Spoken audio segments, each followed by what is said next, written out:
So we have a couple different models of our 16 cell. This is one of our Zome tool models. It's pretty neat, although it's a little harder to see the shape.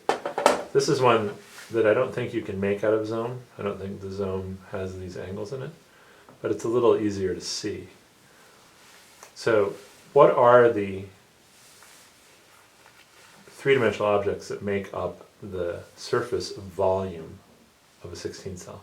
It looks like tetrahedrons. Looks like tetrahedrons again. 16 tetrahedrons, probably. So we have 16 tetrahedrons. So that the surface volume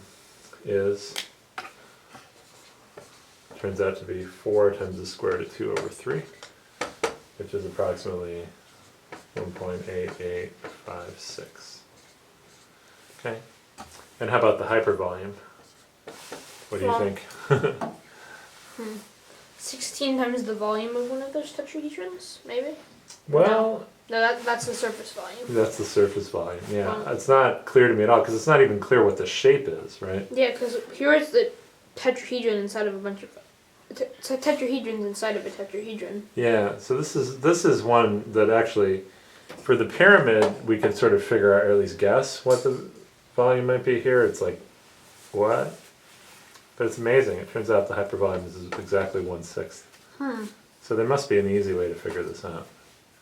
But maybe we'll do that someday. But in any case, it makes our calculations pretty easy. Do you know what 1/6 is as a decimal? It's 0.16 repeating. They're just the 6s repeating. Yeah. So that means here... Oh, before we do the calculation, do you think this shape is more or less spherical? I think it's more spherical.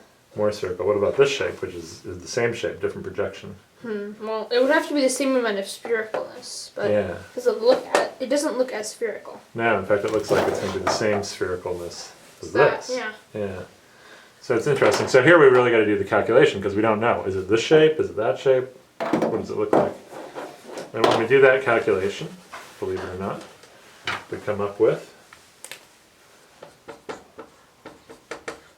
4.16. So it's actually pretty close to pi, 3.14. We're getting there. So this shape that projects to this in 3 dimensions, but also projects to this in 3 dimensions,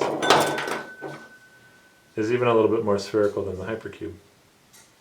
Which is pretty neat. So there we go. So what we've done 3. Do you know what the other ones are? The other... Well, there's the analog of a dodecahedron. Yep. The analog of an icosahedron. Yep. And the analog of a rhombic dodecahedron. That's right. So we'll take a look at those tomorrow. Good work today, Hen.